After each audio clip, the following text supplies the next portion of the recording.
Shalom semuanya, selamat berjumpa kembali dengan saya Doni Yunus dalam pemerintahan online. Mohon maaf, sangat terlambat sekali, tapi saya percaya lebih baik terlambat daripada tidak sama sekali. Dan bersyukur bahwa kita sekarang masuk ke dalam seri yang baru, yaitu seri mendengarkan suara Tuhan. Baik, saya akan menunggu Bapak Ibu sekalian untuk hadir pada malam hari ini. Dan bila Bapak Ibu sekalian mendengar acara ini, melihat acara ini lewat rekaman, mohon maaf karena saya tadi ada kepentingan mendadak yang mesti saya bereskan. Baik, sepertinya sudah ada yang masuk. Puji Tuhan. Terima kasih atas kesetiaannya untuk menunggu, luar biasa. Karena saya pun hari ini sangat padat jadwalnya, jadi nggak bisa dipindah kemana-mana. Saya akan menunggu sekitar 2 menit untuk kita mulai. Bapak dan Ibu sekalian siapkan catatannya, Alkitabnya, dan juga hal-hal yang diperlukan untuk kita mulai. Terutama catatan dan alat tulisnya. Siapkan ya dengan segera. Ya, saling menyapa tetap masih Bapak Ibu sekalian. Kita masih tetap saling menyapa satu sama lain di setiap kota. Dan bahkan ada dari luar negeri juga. Oke, tampaknya sudah bergabung ya. Kita akan mulai malam hari ini, kita akan membahas tentang seri mendengarkan suara Tuhan. Kita akan mulai dengan bab yang pertama, tentang tingkat pertumbuhan rohani. Bagi Bapak Ibu sekalian yang baru bergabung betul, selamat datang di pembelajaran online. Dan mohon maaf kalau ada yang inbox ke messenger, saya belum sempat membalas sore hari ini, dari tadi siang. Sangat padat jadwal saya, mohon maaf, nanti akan saya balas. Kita akan mulai, mari kita berdoa. Haleluya, Bapa Surgawi, kami mengucap syukur atas apa yang Kau nyatakan. Engkau sempurna, Engkau baik, dan Engkau dahsyat. Mari Bapa, Engkau yang memenuhkan kami dengan hatimu, dengan kerinduanmu, apa sedang Kau rancangkan. Kami mengetahuinya dan ajarkan kami bagaimana mendengarkan suaramu dan bagaimana kami dipimpin oleh Roh-Mu. Tuhan Yesus, mari kita bangun bersama-sama kami semua dengan hatimu, kami penuh dengan kerinduanmu, dan ajarkan kami bagaimana kami menangkap suara.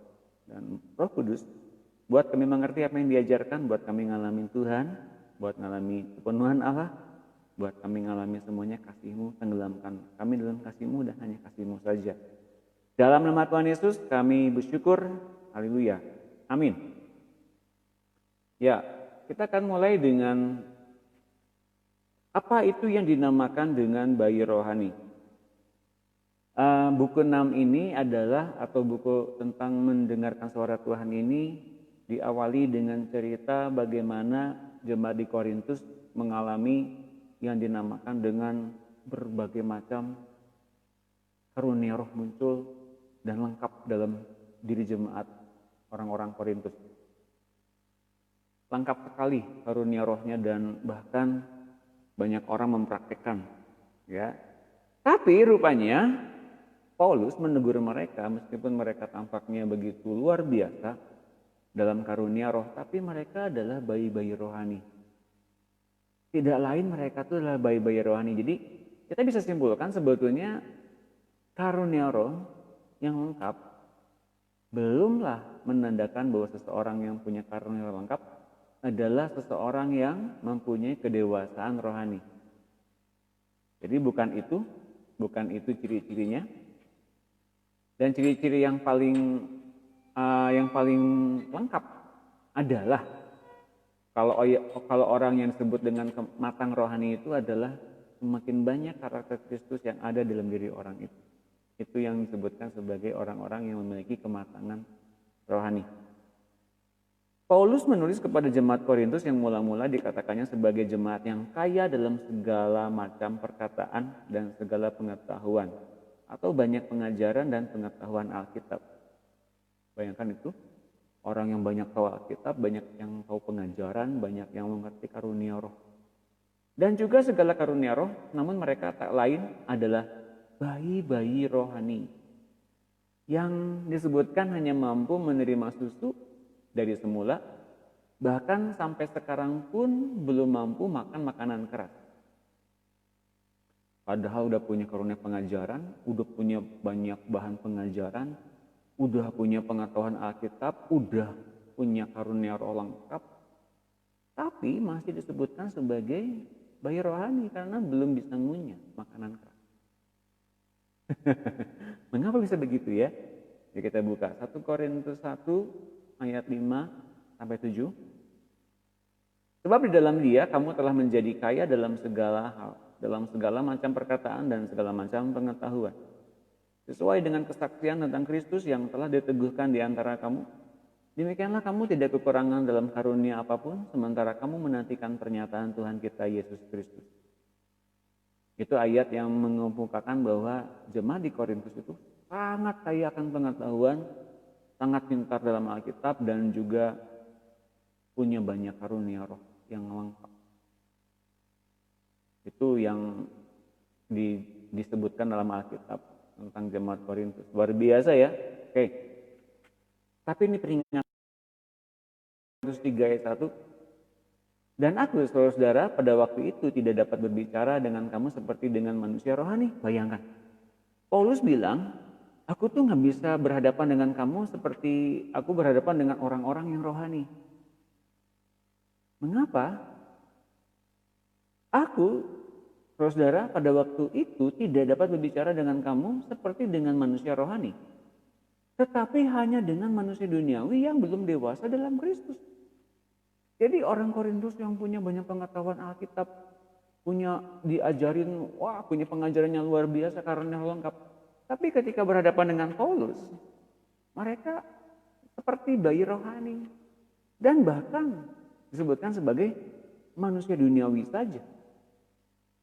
Padahal karunia rohnya lengkap. Padahal pintar Alkitab. Bayangkan. Ayat yang keduanya, susulah yang kuberikan kepadamu bukan makanan keras, sebab kamu belum dapat menerimanya, karena kamu masih manusia duniawi. Bayangkan, orang yang punya karunia roh, kata Paulus, masih disebutkan sebagai manusia duniawi. Orang yang punya bahasa roh, orang yang bisa menafsirkan bahasa lidah, orang yang bisa melihat di alam roh, orang yang sudah melihat Tuhan, orang yang sudah melihat surga dan neraka, orang yang sudah paham tentang apa itu Alkitab, ini ayatnya, ini hafal Alkitab, ayatnya begini luar biasa, tapi masih disebutkan sebagai manusia duniawi. Sebab jika di antara kamu ada iri hati dan perselisihan, bukankah hal itu menunjukkan bahwa kamu manusia duniawi dan hidup secara manusiawi? Karena jika yang seorang berkata, aku dari golongan Paulus, dan yang lain berkata, aku dari golongan Apolos, bukankah hal itu menunjukkan bahwa kamu manusia duniawi? Adanya saja berbuat satu yang namanya penggolongan-penggolongan. Saya aliran ini, saya aliran itu, saya punya doktrin begini, Anda punya doktrin begitu. Wah, berantem soal doktrin. Itu kan berupa satu fanatisme ya, fanatisme kepada satu penggolongan-penggolongan begitu. Itu menunjukkan bahwa mereka disebutkan sebagai manusia duniawi yang hidup secara manusiawi, bukan secara rohani. Kita tahu endingnya tuh arahnya kemana? Kalau masih memakai manusia duniawi dan dengan sifat manusia lama, kalau dalam Efesus 4 ayat 22 saya pernah bagikan, ujung-ujungnya tetap binasa. Ya, amin. Ujung-ujungnya kalau kita masih mengenakan manusia lama, tetap arahnya pada kebinasaan. Meskipun nampaknya kita mempunyai kelengkapan pengetahuan Alkitab, meskipun tampaknya kita memiliki karunia roh, tapi kalau itu masih ada penggolongan-penggolongan dan karakter duniawi manusiawinya masih muncul, ya sama aja bohong dengan Sama aja dengan orang-orang duniawi juga gitu ya. Nah, apa yang dimaksud dengan dewasa rohani? Adalah mereka yang sanggup menerima hal-hal yang berasal dari Roh Allah, mampu menilai segala sesuatu secara rohani.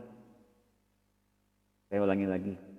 Orang yang dewasa rohani itu ditandai dengan kesanggupan menerima hal-hal yang berasal dari Roh Allah, mampu menilai segala sesuatu secara rohani, dan kemampuan ini adanya di dalam roh atau batin yang telah dilahirkan baru dan disebut dengan istilah intuisi atau hati nurani yang didapatnya dari Allah.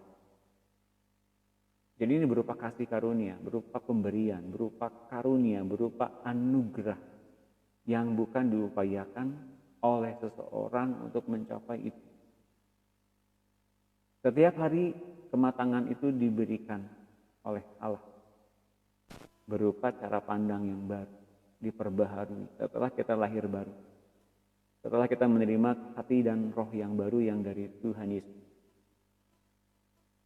Nah, kita kenal bahwa kita bersekutu dengan Tuhan di dalam roh itu adanya dalam intuisi atau dalam hati nurani yang baru yang kita dapat dari Tuhan.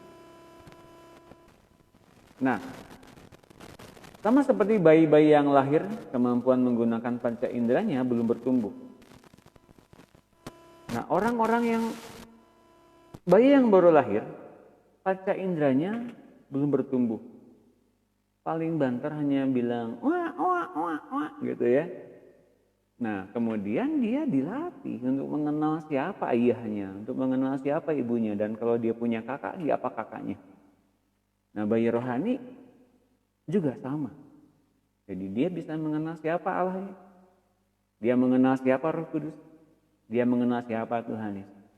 Bayi rohani pun seperti begitu, dia dilatih menggunakan panca indera rohani yang diberikan di dalam intuisi. Nah, namun orang-orang yang baru lahir baru, ya, kemampuan menggunakan panca inderanya mungkin bisa saja belum bertumbuh karena belum pernah dilatih bersama-sama dengan Roh Kudus. Namun, dengan bertambahnya dewasa, ia mulai belajar menggunakan mata, telinga, mulut, penciuman, tangan, kakinya. Dan demikian juga bayi rohani mula-mula memiliki intuisi yang tak peka terhadap hal-hal yang rohani. Pada awalnya bayi rohani itu mungkin mula-mula memiliki intuisi yang tidak peka atau tidak sensitif kepada hal-hal yang rohani, berupa pengajaran, berupa nasihat, berupa hikmat dari Roh Kudus.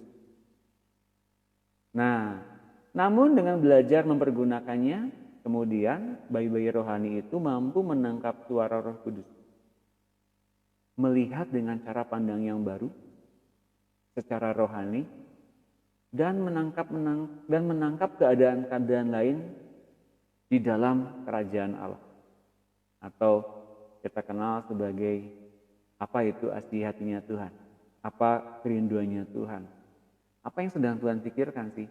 Nah, bayi rohani harus belajar menangkap itu. Oke, kita buka ayatnya 1 Korintus 13 ayat 10. Tetapi jika yang sempurna tiba, maka yang tidak sempurna itu akan lenyap. Ketika aku kanak-kanak, aku berkata-kata seperti kanak-kanak, aku merasa seperti kanak-kanak, aku berpikir seperti kanak-kanak.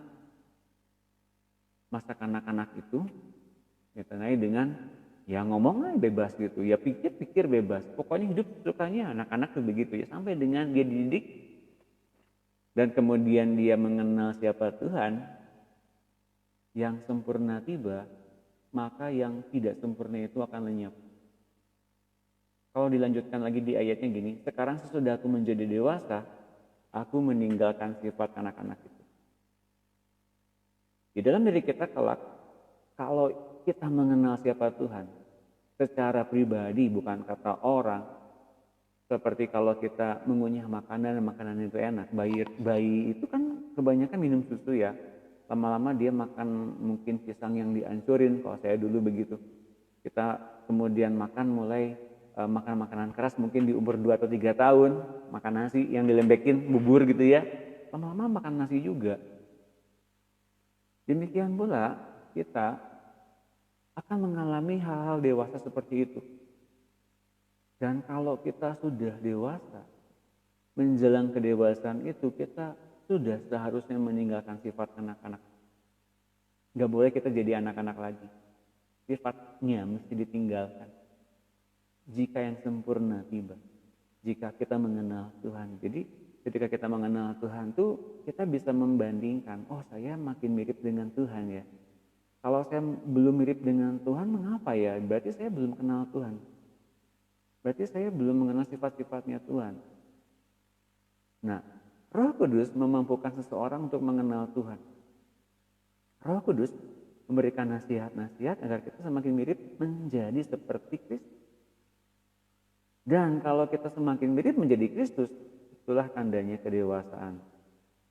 Semakin mirip, semakin bagus. Semakin miripnya banyak banget sampai dengan karakternya terbentuk, maka kita meninggalkan sifat anak-anak itu. 1 Korintus 2:14, tetapi manusia duniawi tidak menerima apa yang berasal dari Roh Allah.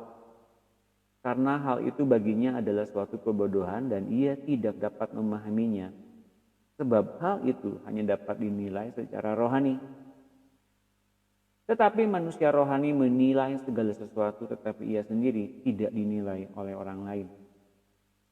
Orang-orang yang mempunyai Roh Allah dalam dirinya atau orang-orang yang memiliki kesempatan untuk dilahirkan baru menerima Roh Tuhan dalam dirinya, Roh Kristus.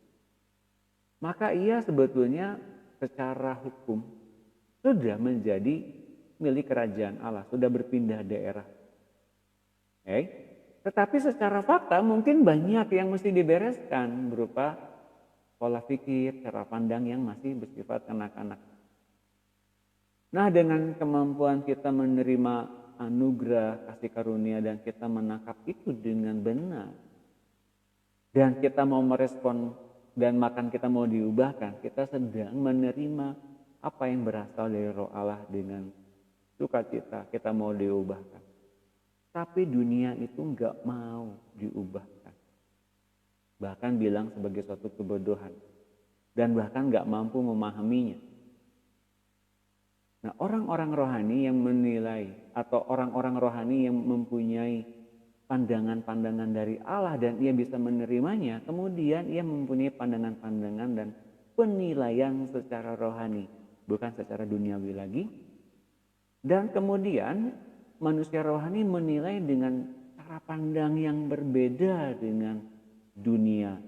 Cara pandang seperti apa? Cara pandang bagaimana kita tidak serupa dengan dunia.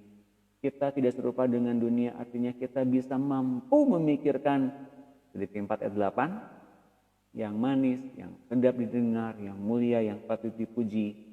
Pikirkanlah semuanya itu dan ayat yang ke-9-nya lakukanlah itu.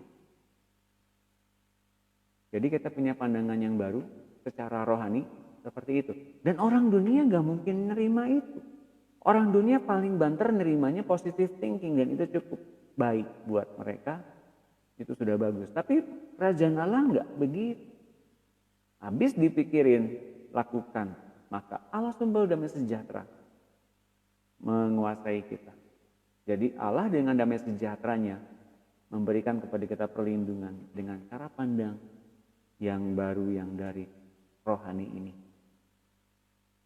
Maka Bapak Ibu sekalian ketika kita punya cara pandang secara rohani ini, Allah, kerajaan Allah, Tuhan Yesus dan Roh Kudus melindungi kita dengan damai sejahteranya. Meskipun hari-hari ini mungkin keadaannya nggak seperti apa yang kita inginkan, adanya satu permasalahan, adanya satu pergumulan tentang apapun, tapi kita tetap melihat dengan cara pandang yang rohani.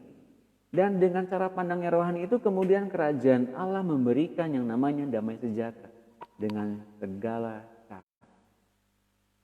Dan kalau hati kita diubahkan, maka penyertaan Allah dalam kerajaan Allah dengan segala sumber berkat yang tak berkesudahan itu, dan kita bahkan dinaikkan posisinya yang tadinya manusia tertutup menjadi ahli waris. Apa yang sedang disediakan oleh Allah kita bisa menerimanya dan kita bisa menikmatinya karena kita diberikan karunia untuk menikmati sebagai ahli waris. Saya bisa katakan bahwa setiap hal yang dijanjikan oleh Allah itu ada dan bisa digenapi di dalam hati yang baru. Kalau hati yang lama penuh dengan kecurigaan, penuh dengan prasangka, dan penuh dengan asumsi, nanti kalau gitu gimana, kalau gini gimana, kalau gitu gimana. Tapi ketika kita diberikan pandangan-pandangan yang baru dari kerajaan Allah, menilai segala sesuatu dengan rohani, kita berjalan dengan tenang dan berjalan dalam damai sejahtera Allah. Maka jangan takut akan setiap apapun yang terjadi di dunia ini karena pemeliharaan Allah, memelihara anak Allah dalam kerajaan Allah. Sekali kita hidup dalam kerajaan Allah dengan cara pandang seperti ini, maka penyertaan Allah ada, selalu ada setiap saat bagi kita. Nah, sekarang yang kita mau bahas penghalangnya itu seperti bagaimana penghalang kita bertumbuh, kemudian kita menerima damai sejahtera, penghalang kita menerima yang namanya sukacita, penghalang kita bisa menerima berkat-berkat yang dijanjikan oleh Allah. Apa penghalangnya? Yaitu penghalang dalam kita mendengar suara dan pimpinan dari Tuhan. Mendengar suara Tuhan itu bagi sebagian orang mungkin nggak mungkin karena Tuhan itu dalam surga yang tak terhampiri, dan bahkan kalau orang menghampiri Tuhan, kalau kitanya tidak hati-hati, kita bisa disambar oleh api Tuhan. Bapak dan Ibu sekalian, penghalang pertumbuhan rohani seseorang adalah setelah ia dilahirkan baru, tidak bertahan di level rohani. Penghalang seseorang untuk kemudian ia bisa bertumbuh adalah seseorang yang telah dilahirkan baru, ia tidak bisa mempertahankan kondisi rohnya di level roh, di level rohani yang stabil. Untuk hidup dalam kerajaan Allah sepenuhnya, tapi balik kembali ke dalam level duniawi lagi dan menyibukkan diri dengan berbagai macam kepentingan-kepentingan dan keraguan-raguannya, kebimbangannya, kecemasan, ketakutan, kekhawatiran.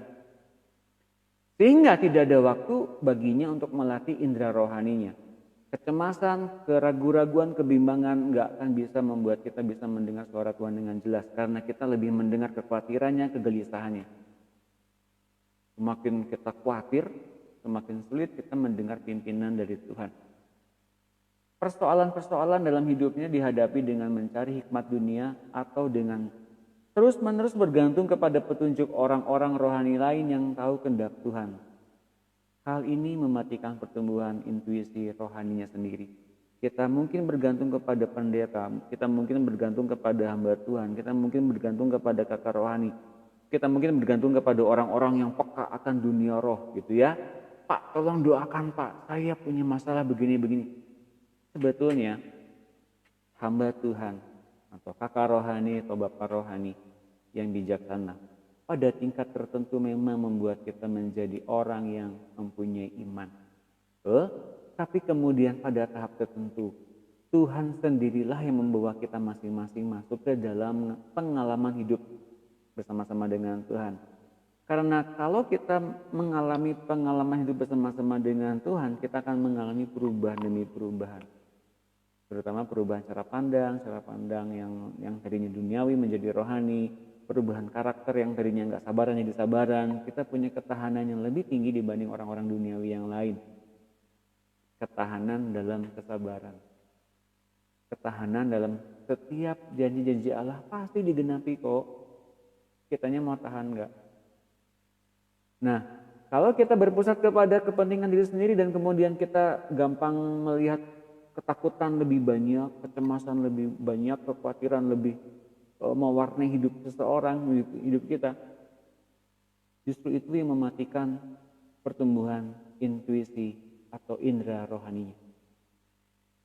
Nah, orang Korintus dan juga orang Ibrani dapat mengatasi masalah-masalah dosa mereka, tabiat dan cara berpikir juga bertumbuh, pandai berkhotbah, bahkan karunia-karunia Roh Kudus dapat bertemu dengan pesat, mengenal bermacam-macam urapan-urapan Roh Kudus, terlibat dalam pelayanan-pelayanan rohani seperti pelepasan, kesembuhan ilahi, mujizat dan sebagainya.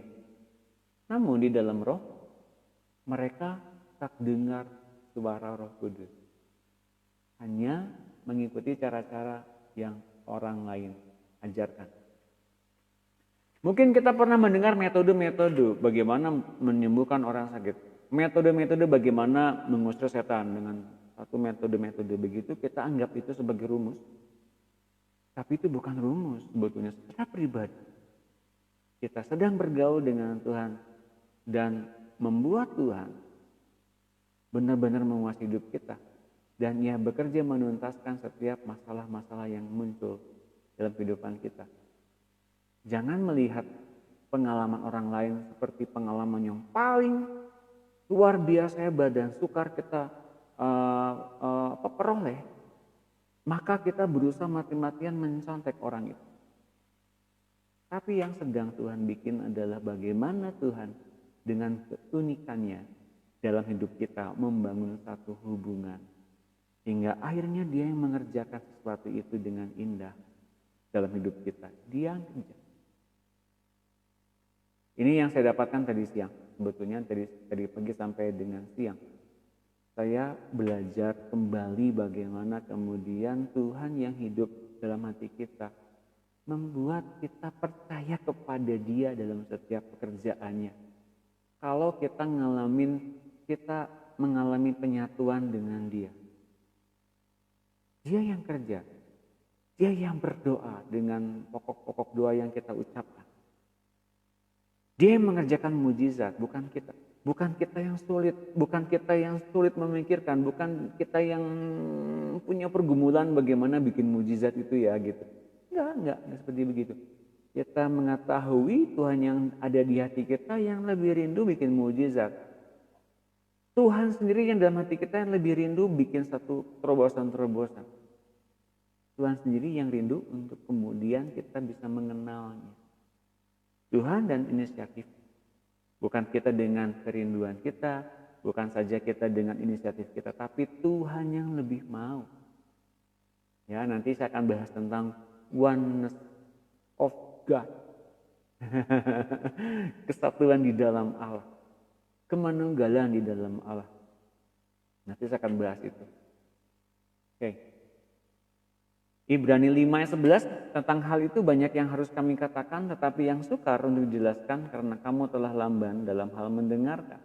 Sebab sekalipun kamu ditinjau dari sudut waktu, ada 30, 40, 50, 60, ada 55, 45, 35. Sebab sekalipun kamu ditinjau dari sudut waktu, sudah seharusnya menjadi pengajar. 30 tahun jadi orang Kristen, jadi pengajar dong. Gitu ya. 20 tahun jadi orang Kristen, cuma gini-gini aja. Wah.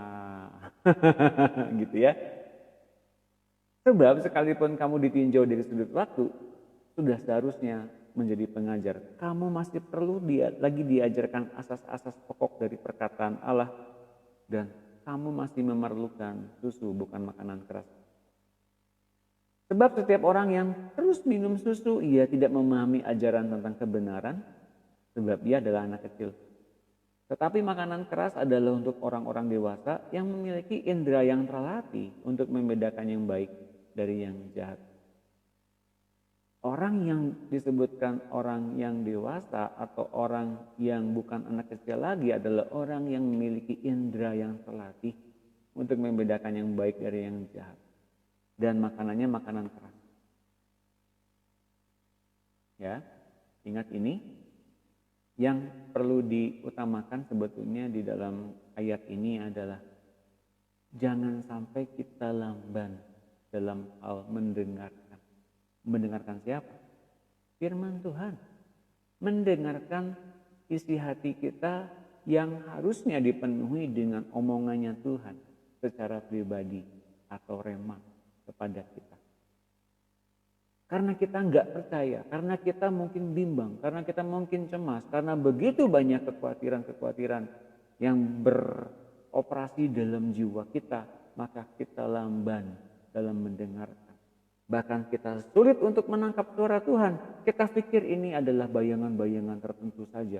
Ini kita bilang mungkin bunga tidur saja. Ini mungkin kita pikir ini fata morgana saja. Ini bukan suatu janji ini Pak, ini harapan yang sia-sia. Mungkin kita bilang begitu. Karena kemudian kita tahu ternyata kita lamban dalam mendengar.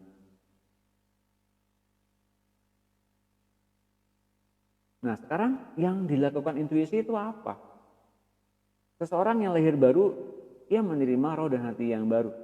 Rohnya roh Kristus menyatu dengan roh kita, tapi di dalam roh itu ia memberikan kepada kita hati yang baru. Untuk menggantikan posisi hati yang lama. Hati yang lama dengan segala pikiran-pikirannya, mungkin segala doktrin, pengajaran, yang bahkan bukan dari Tuhan sekalipun kita masih bisa pegang. Tapi setelah kita menerima Yesus, dilahirkan baru, kita menerima roh dan hati yang baru. Hatinya Tuhan dan rohnya Tuhan yang menyatu di dalam hati atau batin kita. Okay? Di dalam roh, seseorang dapat menurut, pegang firman Tuhan, pegang rema, mudah percaya, mudah enggak goncang. Menangkap isi hati seseorang,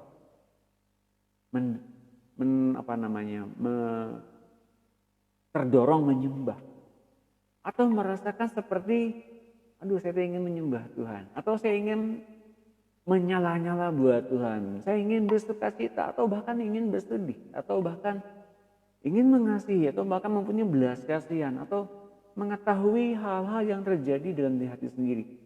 Seperti ngerasa gak damai sejahtera. Seperti ngerasa diri saya itu masih banyak hal yang mesti dibereskan. Ini gak beres nih. Kenapa saya gak senang baca Alkitab ya?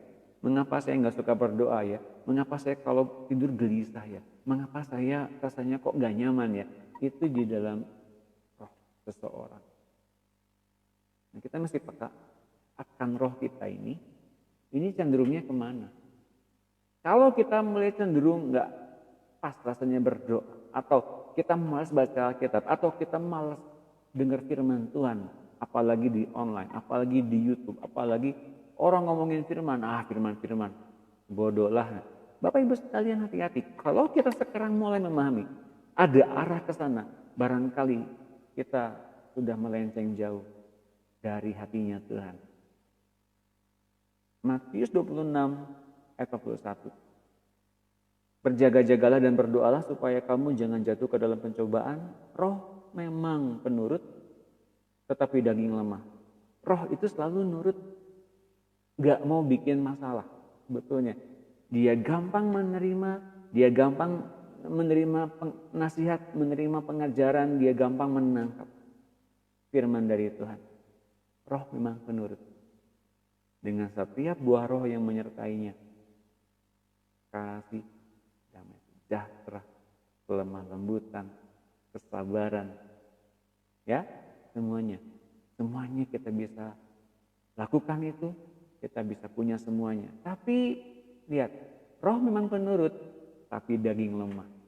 Tubuh jasmani kita dan setiap pikiran-pikiran yang pernah kita punya di dalam hati lama itu kemudian mengoperasikan, saya lemah, Tuhan ampuni saya. Terima saya Tuhan, saya masih begini-begini aja. Bapak dan Ibu sekalian menerima kenyataan bahwa kita mempunyai kelemahan-kelemahan. Betul, akui di depan Tuhan. Dan minta pertolongan dari Roh Kudus untuk mengarahkan kita. Fokusnya kepada Tuhan lagi, bukan kepada kelemahan kita lagi. Fokusnya bagaimana kita bisa nurut sama Tuhan, bukan bagaimana nurut kepada daging kita, nurut kepada hawa nafsu kita. Nurut kepada mata pengen ngelihatnya yang nggak kudus, dengar-dengar gosip-gosip dan sana sini. Kita ngarahin bagaimana kita bisa lebih mendengar hati dan roh kita keperluannya apa. Dan roh kita memang akhirnya menjadi roh yang penurut. Kalau kita sibuk ngatasin dengan segala kelemahan-kelemahan kita, akhirnya kita menjadi orang yang jatuh lagi. Tapi kalau kita melihat roh dalam diri kita tuh punya sifat penurut yang asalnya dari roh Tuhan. Kalau kita sudah lahir baru. itu perlu didengarkan lebih dalam. Itu perlu diarahkan lebih dalam. Itu perlu menemukan adanya kesatuan pikiran. Hingga akhirnya mata kita nggak mau lihat yang begituan lagi. Telinga kita nggak mau dengar yang begituan lagi. Atau hati kita memunculkan hal-hal yang pikirkan yang manis, yang sedap didengar, yang patut dipuji. Semua yang mulia, semua yang manis. Kita berarti demikian, kita menjadikan roh kita gampang nurut kepada pimpinan dari Roh Kudus. Markus 2:8. Tetapi Yesus segera mengetahui dalam hatinya. Lihat ini, Yesus pun mengetahui dalam hatinya. Kita pun bisa mengetahui dalam hati kita itu isinya apa aja. Bahwa mereka berpikir demikian, lalu ia berkata kepada mereka, mengapa kamu berpikir begitu dalam hatimu? Untuk kita mengenal isi hati itu, isi hati orang lain. Kata orang bilang ya, isi hati orang siapa tahu. Oh ya, dalamnya samudera kita bisa tahu, tapi hati orang siapa tahu. Bisa loh. Yesus segera mengetahui dalam hatinya bahwa mereka berpikir demikian, lalu ia berkata kepada mereka, kamu mikirin apa sih? Gitu ya, dia ngecek.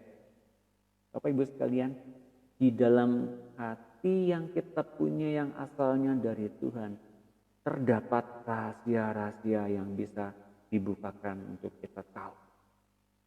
Itu isi hatinya Tuhan. Yesus mendengar isi hatinya, mendengar hatinya bicara. Dia tahu orang-orang mikir yang salah tentang dia. Lalu mereka ditegur oleh Tuhan. Mengapa kamu mikir begitu dalam hatimu? Oke. Ya, Bapak Ibu sekalian, ternyata di dalam hati kita, intuisi kita yang paling dalam di ruang Maha Kudus itu terdapat rahasia-rahasia, termasuk rahasia-rahasia isi hati orang lain. Markus 8 ayat 12.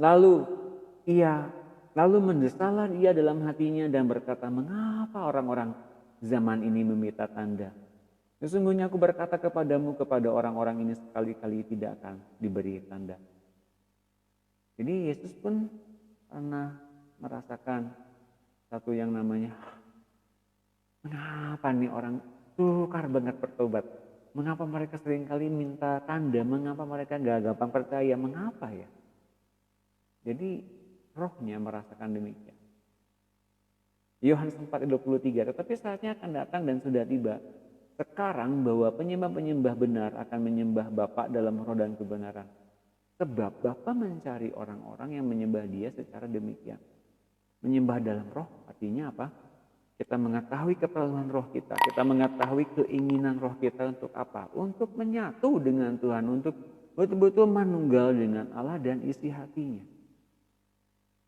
Mungkin saudara-saudaraku, Bapak Ibu sekalian mempunyai satu pergumulan, mempunyai satu keingintahuan akan jawaban-jawaban. Anda mencari, Anda bertanya kepada siapapun dan memang nggak ada kepuasan dari jawaban-jawaban yang Bapak Ibu sekalian cari. Sebetulnya juga berlaku kepada orang-orang yang dengan sepenuh hati mencari jodoh sampai dengan hari-hari ini jodohnya belum ketemu-ketemu aja.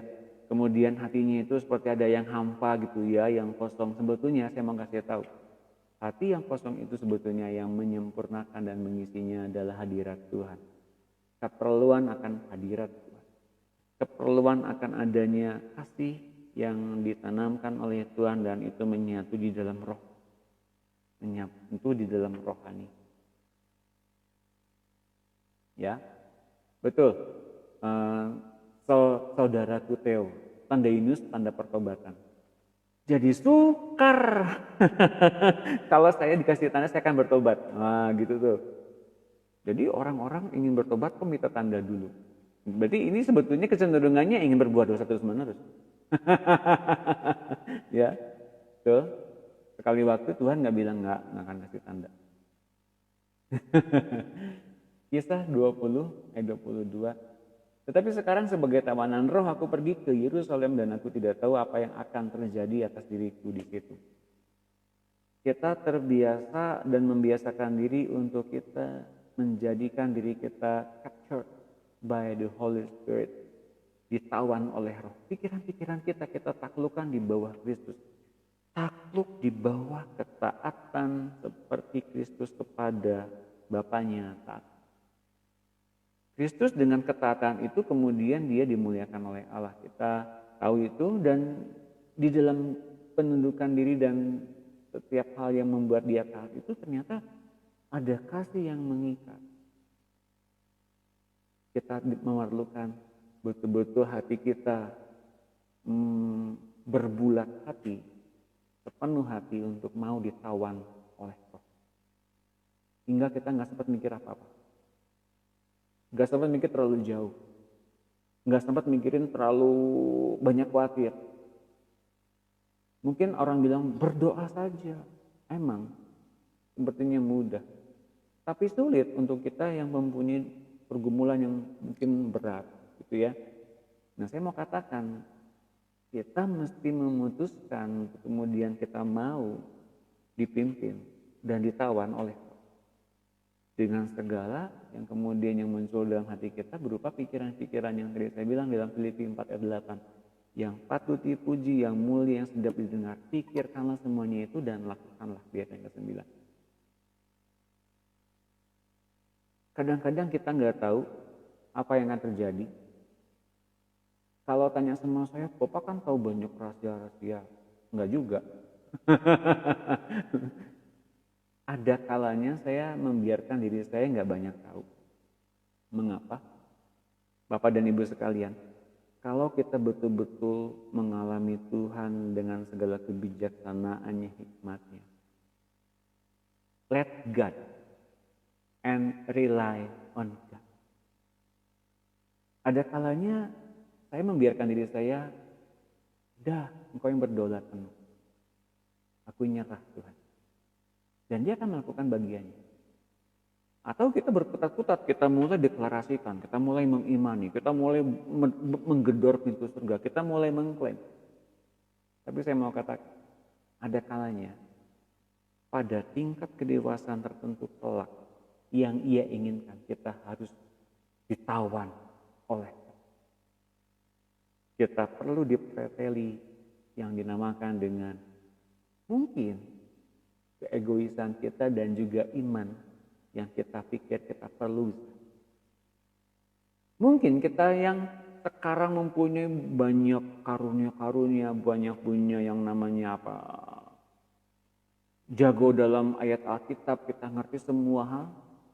Ketika kita masuk ke dalam rencana Allah yang besar itu, kita menjadi orang yang gak tahu apa-apa. Dan kita mesti relakan itu terjadi. Untuk kemudian kita ditawan oleh Roh. Dan kita nggak tahu Tuhan mau bawa kemana. Ada kalanya saya dapat pikiran begitu loh belakangan ini. Jadi kalau ada orang yang nanya sama saya tentang rahasia-rahasia, tentang apa yang terjadi di langit bumi yang baru, di dunia kekekalan, saya nanggapinnya cuma senyum. Mengapa? Saya benar-benar nggak tahu, dan benar-benar kalaupun saya nanya nggak ada jawabannya.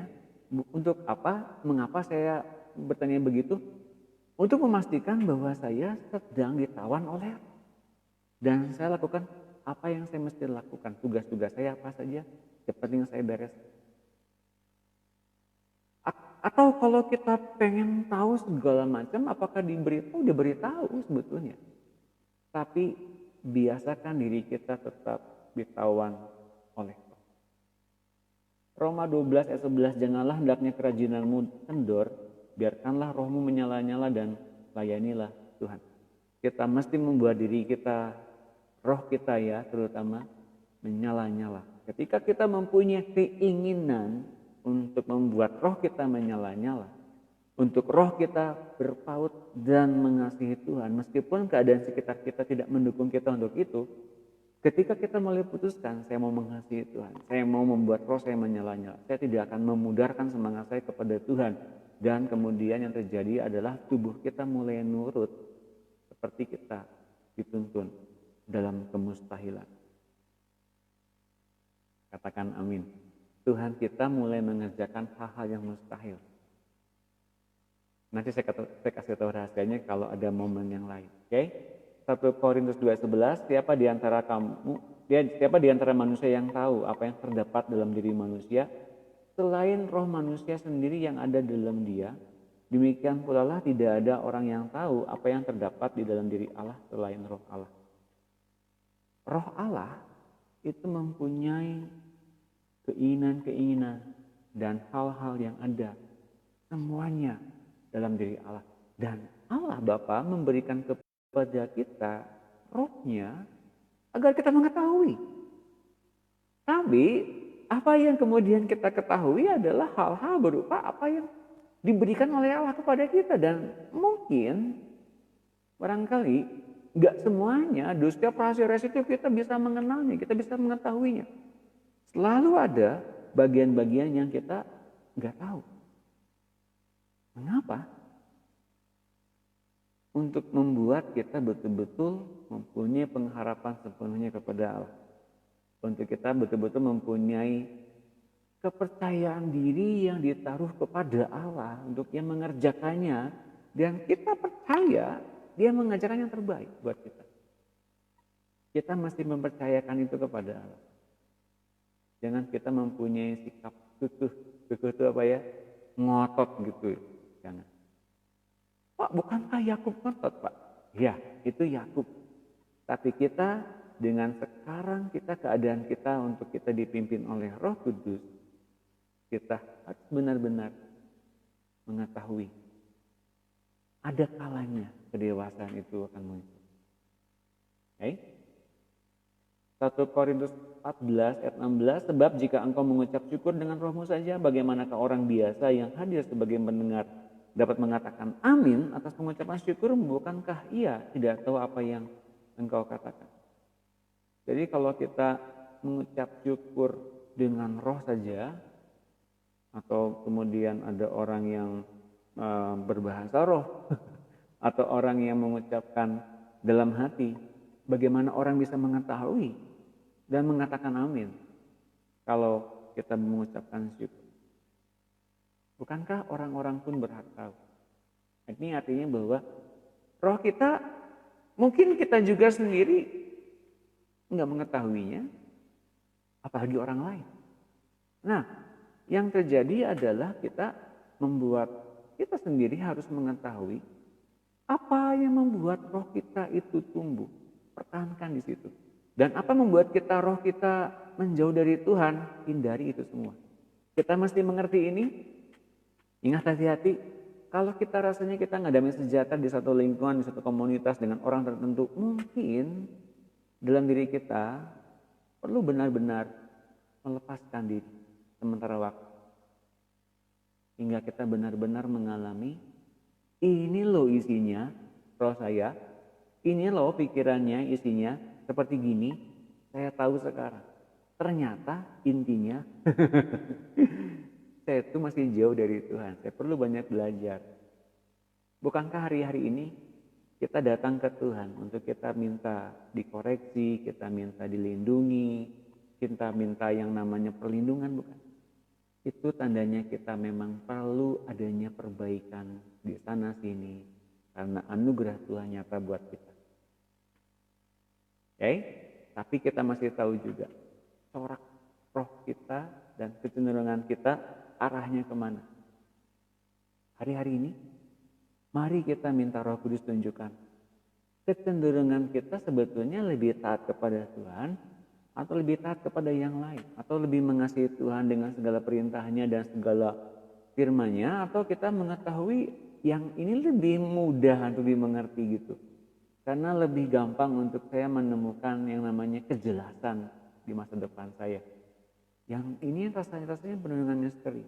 Bapak Ibu sekalian, kita perlu betul-betul dengan roh kita betul-betul mengetahui. Dan satu hal yang membuat kita bisa tahu adalah apa? Tuntunan Roh Kudus setiap hari, setiap saat. Kolose 1 ayat 8, dialah juga yang telah menyatakan kepada kami kasih-Mu dalam roh. Dalam roh itu genuine, asli, original. Kalau ada orang yang kemudian mempunyai gesture tertentu dan kita bisa menangkap ini gesturnya nggak suka nih gerak-geriknya nih orang menyatakan nggak sukanya kepada saya, kan kita tahu ya, apalagi roh loh, tahu. Jadi corak roh kita mungkin banyak orang yang tahu gitu ya, yang memang sedang melatih diri dengan Roh Kudus tahu. Makanya kita pun di hadapan Tuhan, apalagi Tuhan tuh tahu loh kalau kita ternyata punya corak-corak tertentu. Dan kita menjadi orang yang harusnya menerima Tuhan, aku butuh Engkau gitu ya. Meskipun kita tahu kita masih banyak kekurangan, kita masih banyak yang perlu dibereskan, tapi kita tetap hadir sebagai anak Allah yang mau dipulihkan. Anak Allah yang mau disembuhkan. Anak Allah yang perlu adanya Tuhan dan perlu ada koreksi. Tuhan melihat itunya dan kita lihat sekarang orang-orang yang begitu. Kemudian mempunyai potensi untuk dimungkinkan masuk ke dalam hidup yang tetap, ke dalam rencana Tuhan selanjutnya. Pastikan Bapak Ibu sekalian memiliki persatuan dengan Roh Kudus, agar Roh Kudus dengan jelas memberikan penjelasan kepada kita. Ini loh akar masalahnya, mengapa kamu merasa nggak damai sejahtera. Kamu nggak percaya sama Tuhan. Loh, saya orang Kristen loh. Wah gitu ya. Kok saya nggak percaya sama Tuhan? Ada kalanya kita nggak percaya sama Tuhan. Kita tidak percaya akan kuasanya mengerjakan yang baik dalam hidup kita. Ada kalanya kita khawatir karena kemudian kita nggak percaya sama Tuhan dengan kebijaksanaannya. Dan ini penting untuk kita benar-benar Tuhan sembuhkan. Di mana letak ketidakpercayaan itu berasal? Dari mana asalnya? Apakah dari trauma-trauma di masa lampau, atau dari sakit hati kepada orang tertentu, atau mungkin kepada hamba Tuhan tertentu, atau mungkin kepada kakak rohaninya tertentu? Mari kita bersama-sama minta Roh Kudus ketahui jenis pikiran di dalam roh kita ini. Sampai di akhir acara, oh bentar banget Pak, iya. Karena sebentar lagi saya ada meeting lagi, Bapak Ibu sekalian, hari ini penuh dengan meeting, tapi saya bersyukur, saya bersukacita. Meskipun sedikit kali apa yang saya bahas malam hari ini, tapi saya rasa ini penting untuk kita menanamkan dalam roh kita. Yuk kita mulai kasih Tuhan, kita mulai menerima Tuhan dengan segala keputusannya, terima jadi gitu ya. Kalau misalnya kita masih bergumul, kita masih mempunyai sikap keteguhan hati yang ingin mempertahankan ego kita, ya silahkan saja. Tapi ada kalanya kita akan kemudian tahu, oh ternyata Tuhan dengan keputusannya tuh punya rencana yang lebih panjang, yang lebih jelas dari apa yang saya inginkan. Mungkin yang kita inginkan sementara, tapi Tuhan punya rencana yang panjang dan jelas untuk kemudian kita mengerti. Oh yang ini yang lebih sempurna. Oke. Ya, Bapak Ibu sekalian yang dikasihi oleh Tuhan, saya mengucapkan maaf. Saya terlambat memulai, bahkan sampai mundur 1 jam lebih, 1 jam setengah ya. Saya mohon maaf. Tadinya saya akan memberikan rekaman apa kayak untuk kita dapat pemuridan, tapi saya berpikir hari ini kita mesti dapat yang baru, kita mesti dapat urapan yang baru, kita mesti dapat kasih yang baru, kita mesti mendapat jamahan dan lawatan dari Tuhan yang terbaru. Dan hari ini pun saya bersyukur saya mendapatkan jamahan dan lawatan yang baru. Makanya hari ini begitu fresh banget, begitu membuat saya pun bersuka cita, dan saya bersuka cita juga karena Bapak Ibu sekalian setia tetap menunggu sampai ada siaran dari kami. Sekali lagi saya mengucapkan terima kasih banyak sekali, meskipun saat online ini sebentar, tapi ini buat saya berkesan karena Bapak dan Ibu sekalian tetap menunggu dengan setia, menunggu dengan penuh antusias acara ini tetap berjalan. Baik, saya mengucapkan juga selamat ulang tahun buat Ibu Isa Lokah Eleonu dan juga Dika yang ulang tahun pada hari ini. Nanti kita doa sama-sama. Yang silahkan yang mau yang ulang tahun, ayo kasih tahu siapa yang ulang tahun hari ini, biar saya doakan sama-sama juga bersama 2 orang yang bahagia ini. Kita akan berdoa ya. Haleluya, haleluya, haleluya. Terima kasih Bapak Surgawi, kami boleh berkumpul, kami boleh menerima kasih-Mu, kami boleh menerima anugerah-Mu, pemberian demi pemberian-Mu yang ajaib dan dahsyat. Bahkan kami diberikan bagian menjadi satu dalam Roh-Mu. Kami menyatu dalam diri-Mu. Bapa, Engkau berikan pada kami juga apa yang dalam hati-Mu, kerinduan-Mu. Kau bagikan semuanya. Ampuni kami kalau kami belum cukup punya waktu untuk kami lebih banyak bergaul dengan-Mu. Ampuni kami sekarang mau menerima tawaran dari-Mu untuk kami ditawan menjadi tawanan roh. Bapak, kami mengucap syukur Kau berikan pada kami Roh Kudus. Sekarang kami biarkan Kau Roh Kudus untuk menawan kami dengan pikiran-pikiran Kristus. Buat kami ngalamin apa yang manis, yang sedap didengar, yang patut dipuji, yang enak didengar. Semuanya dan semuanya itu hidupkan itu hingga kami mampu berbuat apa yang Kau tawarkan Roh Kudus. Kami menerimanya dengan sukacita dan kami mau praktek hingga kami sekarang mengerti apa saja yang ada dalam roh dan pikiran kami itu pikiran-pikiran Kristus. Sekarang yang kami punya pikiran-pikiran kami yang dulu, pikiran-pikiran yang kami pikir itu benar tapi salah di mata Allah, kami minta Roh Kudus Kau buat kami sadar dan buat kami melepaskannya dari hati kami hingga kami mempunyai damai sejahtera dengan-Mu. Mari Roh Kudus tuntun kami untuk kami mengetahui bahwa kami sekarang mempunyai Allah yang hidup dan Tuhan yang berkuasa di dalam tubuh ini, yaitu di dalam hati kami. Inilah ruang Maha Kudus di dalam tubuh ini. Dan Tuhan Yesus, terima kasih Kau menghidupkan kami dengan apa yang Kau punya, apa yang Kau berikan dari Allah Bapa. Sekarang kami terima ini, kami mengucap syukur, kami mau mengasihi-Mu lebih dan lebih lagi. Ajarkan kami taat seperti-Mu. Kami bersuka cita dan kami mau dipulihkan, kami mau disembuhkan, dan kami mau dituntun oleh-Mu. Terima kasih Tuhan, terima kasih Bapa Surgawi, terima kasih Roh Kudus.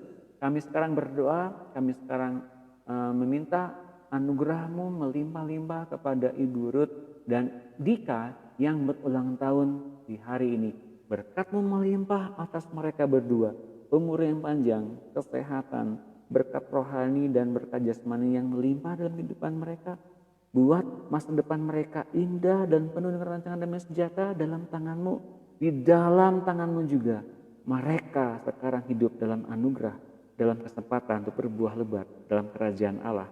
Dalam nama Tuhan Yesus kami bersyukur dan yang percaya bersama-sama katakan amin. Terima kasih Bapak Ibu sekalian, sampai jumpa esok di jam 17 WIB bersama-sama dengan saya Doni Yunus dalam pemberitaan online. Dan besok kami akan membahas tentang berjalan dipimpin oleh Roh. Jangan lupa, bila acara ini memberkati Bapak Ibu sekalian, bagikan, biarkan semua anggota keluarga Bapak Ibu sekalian, teman-teman, saudara, kerabat diberkati oleh acara ini. Saya Doni Yunus mengucapkan selamat malam, Tuhan Yesus memberkati.